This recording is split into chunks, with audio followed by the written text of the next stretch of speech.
Coach Jameis Winston improving, but what is does he have a status at all for this week, and where does that stand as far as his recovery and rehab? Yeah, I think he has a status for sure, and that is that he definitely improved and underwent another MRI today that had good news in it, and then did some rehab work with the trainers. And if he doesn't have a setback, tomorrow due to that rehab work that he did today, then it looks like he's got a chance to be cleared for throwing in practice on Wednesday. That's good news. Ryan Fitzpatrick, how have the two worked together during this little stretch of time off for Jameis? What is that like in the meetings? Oh, great. I mean, those two work together very well. They support each other because they know what the other guy's going through better than anybody else, including me. So they've both been very supportive of the other guy, tried to help him, as does Ryan Griffin as well. He's involved in that. But, yeah, I mean, Ryan Fitzpatrick has been on both sides. He's been the starter, he's been the backup. This was a new experience for Jameis to go from starter to watching. I mean, he's never had that in his career. And, just another growth experience for him. Offensively against the Falcons, there was a little bit of resiliency there because it was at one point a 21-point game. You start to claw your way back in, and you had to go to Peyton Barber, really, getting some carries, and Jacquizz as well. What did the offense show you in that latter part of the game there when it kind of turned a little bit? Could have gone the other way completely.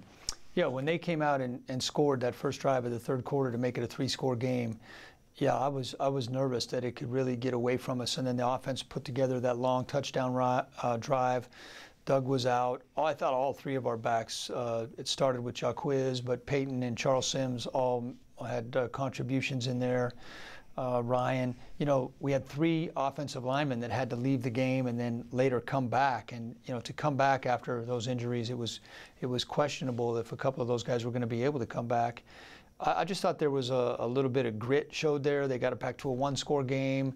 We got the turnover, put a decent drive together, and then just couldn't finish it out. Defensively, did you just quietly tuck away the tape of Julio Jones? We'll look at that another day. Or did you see something overall that this is why he was just able to get so open?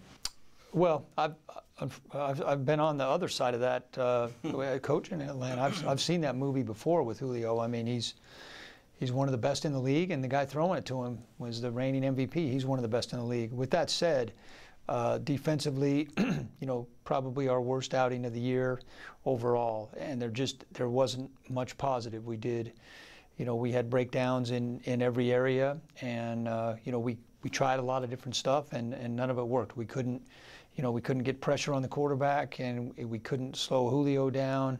We misfit the run sometimes. We had a rough day on defense. And I know the injuries, they come out in the middle of the week. This could be an interesting week of injury reports if guys aren't able to get going. What depth-wise on the defensive line, how do you feel on a Monday about that?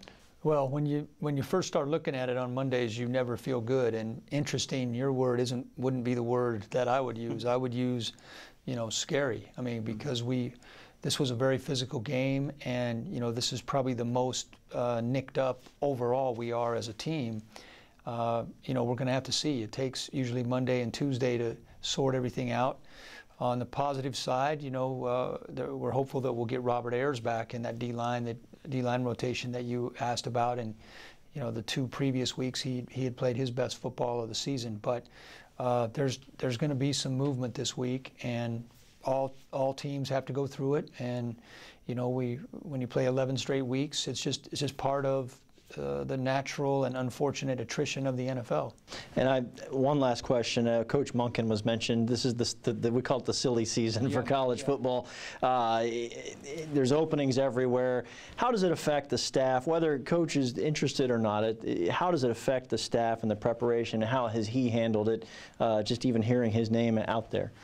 Well, he's handled it like the professional he is. I mean, he told me there was nothing to the rumor that has been out there, but it wouldn't surprise me if it was true, because he's a heck of a coach. And when he got his chance to be a head coach at Southern Miss, he did an outstanding job, and we were fortunate to get him here. I think I think all coaches, coaches have families too, and based on how much time they have on their contract, there's speculation everywhere about what's next for the Bucs, and coaches, of course, they're worried about feeding their family and paying their bills. So, everyone loves, like you say, they call it silly season, but they forget that there's wives and kids behind all those coaches that they're talking about.